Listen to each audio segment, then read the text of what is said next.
नमस्कार, आप देख रहे हैं सी इंडिया न्यूज, एक अनदेखा सच, और मैं हूं आपके साथ अनीशा।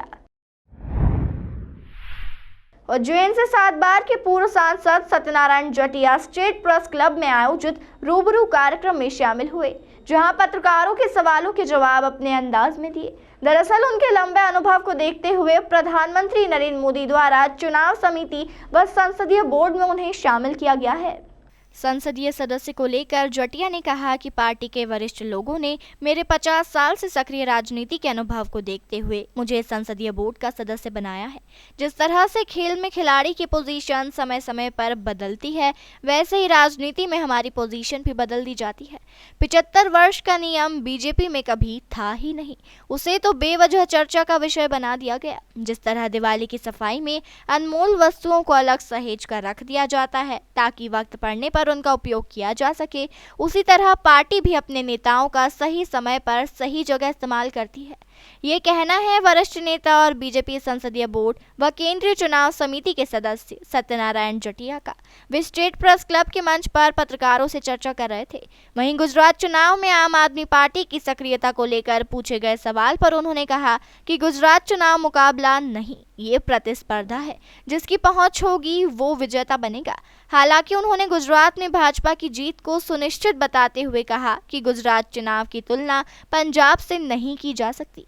वहां की परिस्थिति अलग थी, इसलिए वहां चौंकाने वाले नतीजे आए, लेकिन गुजरात में परिस्थितियां अलग है। वहीं ज्योतिरादित्य सिंधिया को लेकर पूछे गए सवाल पर पूर्व सांसद ने कहा कि उनकी अपनी प्रतिभा दिखाने का समय कब आया है। उन्होंने कहा कि जैसे गंगा जमुना का पानी शुरुआत में मिलता है तो थोड़ा अलग दिखता है, लेकिन वाराणसी में जाकर गंगा बन जाती है। उसी तरह सिंधिया भी आगे चलकर पार्टी के विस्तार का काम करेंगे। भारतीय जनता पार्टी के अब तक के कार्यकाल को लेकर सत्यनारायण जटिया ने कहा कि ठाकरे जी के कार्यकाल में उनके अनुरूप कार्यकर्ता थे, सुविधाएं ज्यादा नहीं थी। तो वहीं अटल बिहारी वाजपेयी के कार्यकाल को लेकर उन्होंने ब्रह्म कमल के समान बताया। साथ ही प्रधानमंत्री नरेंद्र मोदी के कार्यकाल को डिजिटल कार्यकाल बताया, जो प्रगति का कार्यकाल रहा। उन्होंने कहा कि नरेंद्र मोदी का कार्यकाल स्थायी है।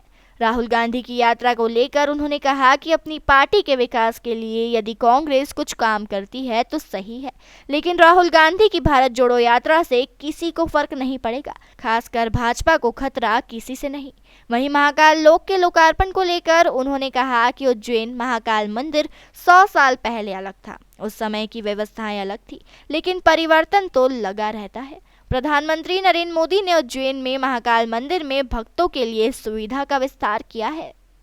ऐसा कुछ नहीं है भाई, कोई मेहनत चाहिए और क्योंकि वो पार्टी के सोचने का अपना दायरा है।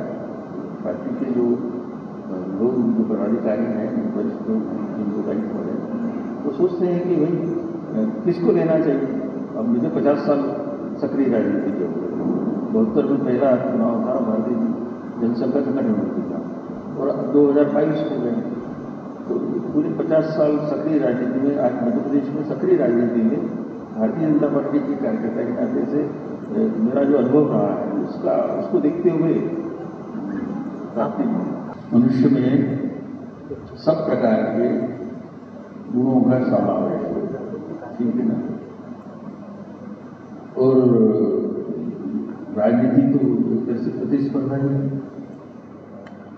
सबने अपने अपने ट्रैक में दौड़ना चाहिए और उसके आधार पर अपनी दौड़ में समर्पण करके आना चाहिए। परंतु होता क्या है, जब दौड़ में ट्रैक ही नहीं हो तो भीड़ में दौड़ना है, मैराथन।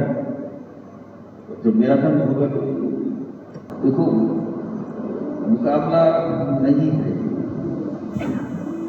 ये प्रतिस्पर्धा है।